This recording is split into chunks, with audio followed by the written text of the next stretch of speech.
Hello friends, you are most welcome on my YouTube channel and please don't forget to subscribe my channel. Click on subscribe here.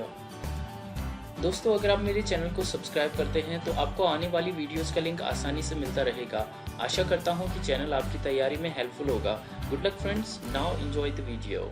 Hello friends, you are most welcome again on my YouTube channel and you are learning with me how to speak English and today is day 2nd.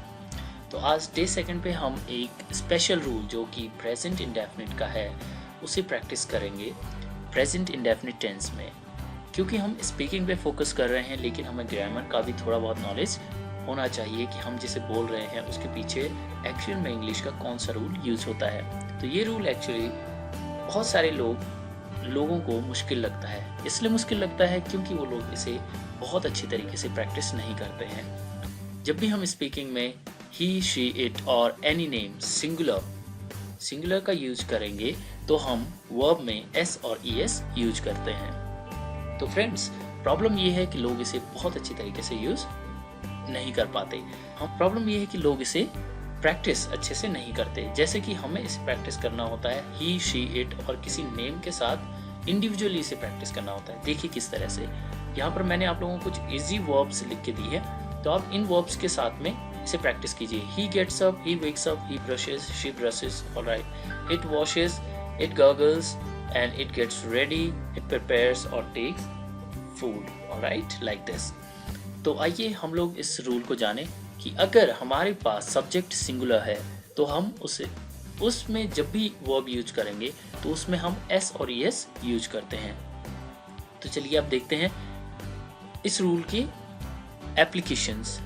मैं यहाँ पर subject use कर रहा हूँ my mother, और क्योंकि मैं यहाँ पर सिंगुलर माई मदर यूज कर रहा हूँ तो आइए आगे जाके मुझे प्रोनाउन क्या मिलेगा, शी। तो इस तरह से मुझे शी के साथ में इसे आज प्रैक्टिस करनी है।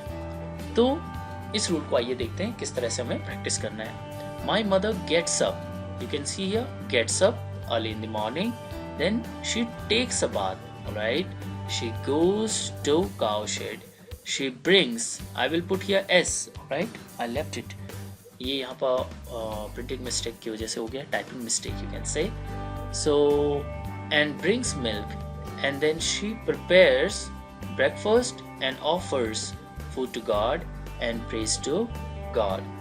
After that she calls us and serves food.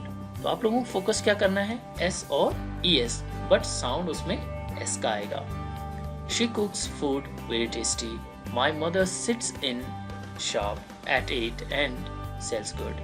Sells, यहाँ पर भी आपको ऐसे यूज करना है। Prepares lunch, जैसे कि मैंने आप लोगों को बताया है कि इसे अपनी नोटबुक में जरूर मेंटेन करें जिससे कि आपका एक शेड्यूल बन जाए और आप उस शेड्यूल के हिसाब से इंग्लिश बोलना सीख जाएं।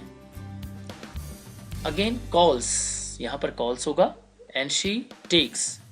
My mother gets up early in the morning and takes a bath. She goes to cowshed and brings milk. Then she prepares breakfast and offers food to God and prays to God. After that she calls us and serves food for us. She cooks food very tasty. My mother sits in shop at 8 and sells goods. At 12 she prepares lunch and again calls us for lunch. She takes a rest in afternoon and prepares tea at 4 fall. Later she goes, here is again the verb, goes to field and brings grass for cow. At 6 she brings milk and prepares dinner. She goes to bed at 9:30.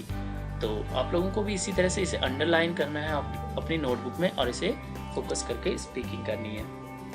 तो friends, ये rule आप लोगों को समझ में आया होगा कि अगर सिंगुलर सब्जेक्ट है तो हम वर्ब में s और es यूज करते हैं। तो आप लोगों को इसके साथ में प्रैक्टिस करना है इन वर्ब्स को, और इस जो डेली रूटीन मैंने मदर्स डेली रूटीन आप लोगों को ये लिखवाया है, इसे आपको अपनी नोटबुक में तो लिखना ही है। बाद में आप इसको देखकर अपनी मदर का डेली रूटीन लिखने की कोशिश कीजिए। अगर कोई वर्ब आपको समझ में नहीं आती है तो कमेंट बॉक्स में लिखिए, मैं आप लोगों को उसमें हेल्प करूँगा।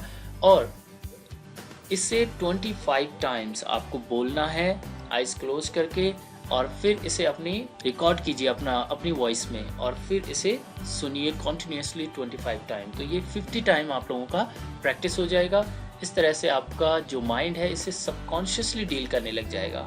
जब माइंड किसी चीज़ को सबकॉन्शियसली डील करता है तो उसे ऑटोमेटिकली बोलना शुरू कर देता है। आपको सोचना नहीं पड़ेगा कि जब भी आप वर्ब यूज करेंगे ही और शी के साथ तो अपने आप प्रेजेंट में उसमें एस और एस लग जाता है। तो फ्रेंड्स, आशा करता हूँ आप लोगों को ये समझ में आया होगा। आप इसे बहुत अच्छे से प्रैक्टिस करेंगे और कमेंट बॉक्स में लिखेंगे डन, आई हैव कंप्लीटेड।